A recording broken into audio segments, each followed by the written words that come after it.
That's our basic point about the theory right now.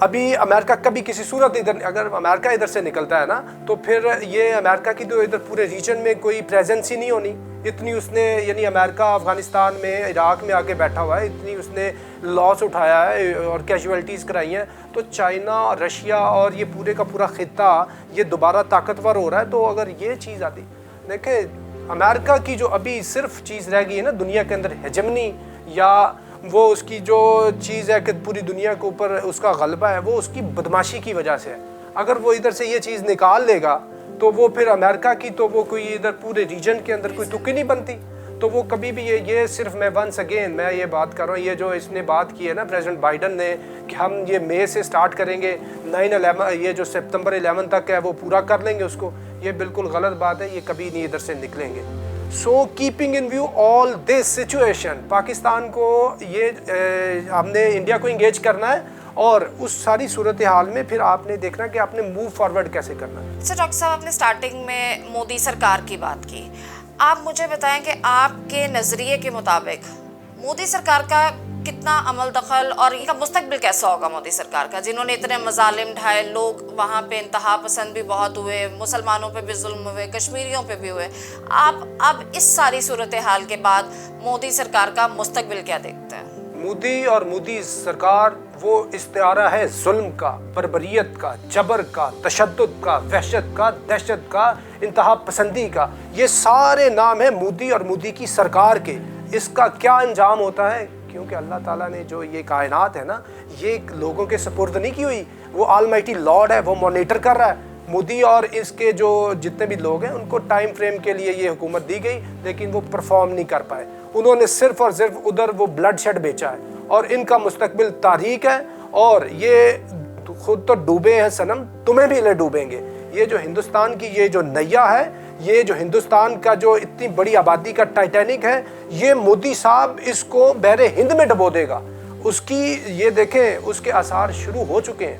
اس کا blue print جو ہے وہ تو جو سکھوں کی موومنٹ ہے تب سے شروع ہو چکا، نمبر 1. نمبر 2 مسلمانوں کے ساتھ اس نے زیادتی کی.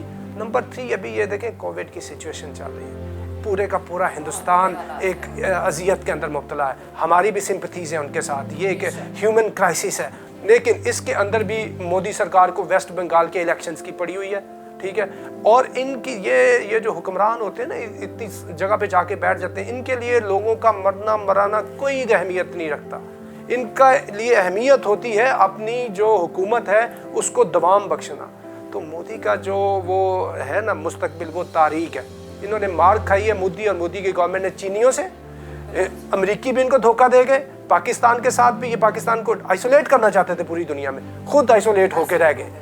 سو مودی کا مستقبل بالکل تاریک ہے اور انشاءاللہ ابھی اس کے تاریک مستقبل کی بات things are between cup and lips بالکل قریب ہے. آپ اپنی سر کی آنکھوں سے دیکھیں گے. سر ایک اور چیز آپ سے ڈسکس کرنا چاہوں گی، جو ابھی حالات ہندوستان میں چل رہے ہیں کرونا کے پیش نظر، تو ہم اس سے کچھ زیادہ دور نہیں ہیں. ایک ہی خطہ ہے، فضائیں بھی وہی چلتی ہیں، ہوائیں بھی وہی چلتی ہیں.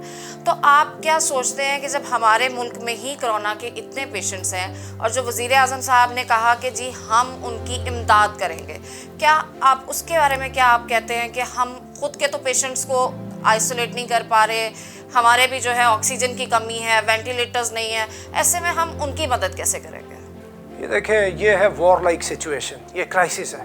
یہ پہلے پورا انٹرنیشنل کرائسس تھا جو ویسٹ میں تھا، چائنا سے اٹھا ویسٹ میں گیا. ابھی یہ ایشیا کا ساؤتھ ایشیا کا کرائسس ہے.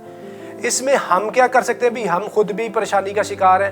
ایسی سچویشن میں جو انسانیت ہے اور جو ہمارا مذہب ہے نا اسلام ہے، وہ یہ ہے کہ آپ بھی پرابلم کا شکار ہیں لیکن باوجود اس صورتحال کے کہ ہم بھی شکار ہیں، اس کے باوجود بھی آپ نے جو اس کا خیال کر سکتے ہیں وہ کرنا ہے. ابھی جو ہمیں سوشل میڈیا کے تھرو باتیں سننے کو مل رہی ہیں کہ جی مساجد میں کوارنٹائن سینٹر کھولے گئے ہیں، وہاں پہ ان کو امداد دی جا رہی ہے، تو ان باتوں میں کتنی حقیقت ہے؟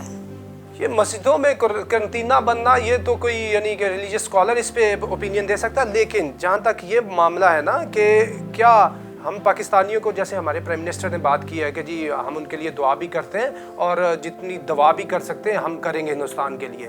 دیکھیں ہماری دشمنی ان کے ساتھ وہ اپنی جگہ پہ، ان کا کشمیر پہ جو ظلم ہے وہ اپنی جگہ پہ، ان کا جو ہندوستانی مسلمانوں کے ساتھ ظلم ہے وہ اپنی جگہ پہ، لیکن اس کے ساتھ ساتھ ہماری انسانیت اپنی جگہ پہ ہے.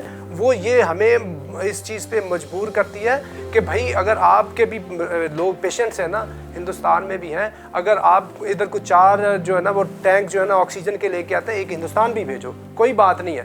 تو اس میں حصہ بقدرے جسہ ڈالنا ہوتا ہے. تو ہماری ہمدردیاں ہندوستان کے ساتھ, بہت تکلیف دہ صورتحال ہے جسے ہندوستان گزر رہا ہے. تو اللہ ان کو بھی بچائے, اللہ ہمیں بھی بچائے. آمین. تو آج کی گفتگو کافی اچھی رہی ڈاکٹر محمد سلیم صاحب سے. اگلے پھر کسی گیسٹ کے ساتھ ہم انشاءاللہ آپ کے ساتھ جلدی کرونا اپڈیٹ کو لے کے اور ملکی اور غیر ملکی صورتحال کے ساتھ دوبارہ پیش ہوں گے. تھینک یو سو مچ. اللہ حافظ.